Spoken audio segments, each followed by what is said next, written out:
Michael Rivera had always known hardship, but the last 2 years had pushed him beyond anything he imagined life could demand from one person. Denver was beautiful, but not for people like him, people living paycheck to paycheck, always one bill away from collapse. His apartment was small, old, and smelled like a mix of dust and cleaning chemicals his mother used to hide the mold growing in the bathroom. His mother, Elena Rivera, was the strongest woman he knew. Strong. Until she wasn't, until the coughing started, until the hospital visits became weekly, until the doctors started speaking to Michael in words like progressive, chronic, expensive. He worked 2 jobs, barely sleeping. Morning shift, Cafe Midtown. Evening shift, Green Mart grocery store. People knew him as the quiet, kind young man who always smiled even when he looked exhausted. They never knew why. They never saw him leave work at 11 p.m., then walk home because bus fare was something he needed to save now. They never saw him sit beside his mother at 2 a.m., holding her hand as she struggled to breathe. They never saw him cry silently in the kitchen so she wouldn't hear. One night, while wiping sweat from her forehead, she said something he never forgot. "Michael, don't let the world change your heart. That's the last thing your father lost." He knew exactly what she meant. His father hadn't left because he stopped loving them. He left because life broke him. Michael promised himself he would never become that man. But promises were hard to keep when hospital bills piled up like mountains. When he checked the mailbox each day, his heart dropped. More bills, more warnings. More things he couldn't afford. His mother needed one treatment, just one, that could save her life or at least keep her alive longer. The cost, $87,000. Michael didn't make that much in 2 years combined. Yet he kept believing something would change. Something had to. He just never expected how it would change. It was a Wednesday morning, cold, still dark, the kind of dawn that made the world look like it hadn't fully woken up yet. Michael walked to his cafe job, hands shoved deep into his thin jacket. The wind cut through him like blades. He tightened his grip on the strap of his backpack and took a shortcut behind a closed office building. That's when he saw it. A black leather bag lying beside a dumpster. It was clean, unscuffed. New? He paused, looked around. No footsteps, no voices, no cameras pointing this way. He took one step forward, then another. Picked it up, heavy. A strange, terrifying heaviness. "Please don't be what I think it is," he whispered. He unzipped the bag, and his entire world stopped. Stacks of money, bundles of $100 notes, rows and rows of cash so neatly packed it looked unreal. His hands trembled as he touched a bundle. A full $10,000 band. He counted the bands, 20, 30, 50. He couldn't breathe. This wasn't thousands. This wasn't even hundreds of thousands. This was $1 million. The exact amount was unknown, but it had to be near or over it. His heart pounded so loudly he could hear it echoing in his ears. He zipped the bag shut quickly and looked around, panic rising in his chest. No one saw him. No one knew. This money could change everything. He could pay for his mother's treatment, fix their apartment, quit one job, sleep like a human again. He imagined his mother smiling without pain. He imagined a life without fear. He imagined freedom. Then he imagined something else. A man searching the streets, panicking.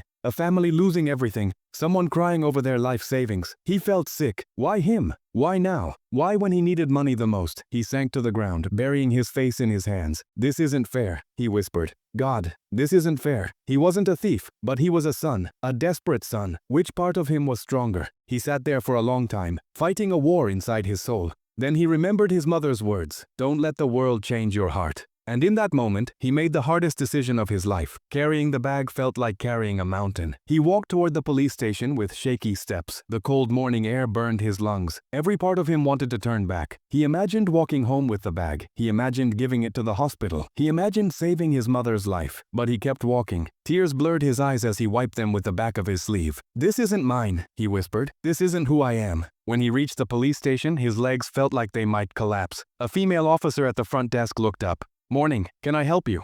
Michael placed the bag on the counter with trembling hands. I found this, in an alley." She raised an eyebrow. "And it's full of money." His voice cracked. "A lot of money." She opened the bag, froze, blinked twice, and then shouted, "Lieutenant!" In seconds, officers gathered around him. Questions flew. "Where did you find it? Did you see anyone? Why did you bring it here?" He answered everything honestly. One officer looked at him as if he were an alien. "Son, you could have walked away with this. No one would know." "I would know," Michael said quietly. Something in the room shifted. Respect, shock, silence. The lieutenant stepped forward, studying him. "You did the right thing. Not many people would." Michael nodded weakly. He felt exhausted, emotionally drained. "Do you mind waiting?" the lieutenant asked. Michael agreed. 2 hours later, a man in his 60s arrived, breathless, shaking. When he saw the bag, he nearly collapsed. That's mine," he whispered. "My whole life, my savings, everything I had." He thanked Michael so many times that it made him uncomfortable. "My wife would have died from the stress if this was gone," the man said, still trembling. "Young man, you saved us." Michael smiled weakly, but inside he felt hollow. He couldn't save his mother. He didn't say a word, just nodded, stood up, and left. As he walked out of the station, the morning sun finally rose, but he felt no warmth. The next day, something unexpected happened. A local news reporter showed up at his cafe job. "Are you Michael Rivera?" He stiffened. "Yes. We'd like to talk to you about what you did yesterday." "I don't want attention," he said quickly. But people had already filmed the police station scene. The story spread. Within 2 days, it was everywhere. Young man returns over $1,000. Honest worker chooses integrity over wealth. Denver hero inspires nation. Customers recognized him. People shook his hand. Some cried. Some hugged him. He was overwhelmed, but he stayed humble. One evening, while sitting beside his mother's bed, his phone rang. A number he didn't recognize. "Hello? Is this Michael Rivera?" a deep voice asked. "Yes. This is Daniel Hartman. I'm the owner of Hartman Industries." Michael froze. The man was a billionaire, a household name. "I saw your story," the billionaire continued, "and I haven't stopped thinking about it since." Michael swallowed hard. "You did something extraordinary, something most people wouldn't." He didn't know what to say. "I'd like to meet you," Hartman said. "Tomorrow, my office." Michael's heart raced. "Yes, sir. I'll be there." He hung up, stunned. His mother smiled softly. "You see?" she whispered. "Good hearts never go unnoticed." Hartman's office was breathtaking. Glass walls, marble floors, a view of the entire city. The billionaire shook Michael's hand firmly. "You remind me of who I used to be," Hartman said. "Before money made my life complicated." Michael stayed silent. "What you did, returning that money, it tells me everything I need to know about you." He opened a drawer, took out a folder, and slid it across the table. "I want to offer you a job." Michael blinked. "A real job, with real pay, benefits, insurance, everything your mother needs." Michael's breath caught. "And that's not all," Hartman said. "I heard about your mother's condition. I know how hard medical bills can be." He leaned back. "So here's my offer. I will pay for your mother's full treatment. Every single dollar, no conditions, no contracts, just a gift from one human being to another." Michael covered his face with his hands as tears spilled out uncontrollably. He tried to speak, but his voice broke. "Why? Why would you do that for me?" Hartman smiled gently. "Because you reminded the world that honesty still exists, and because people like you deserve a break." Michael collapsed into tears. For the first time in years, the weight he carried finally lifted. His mother lived.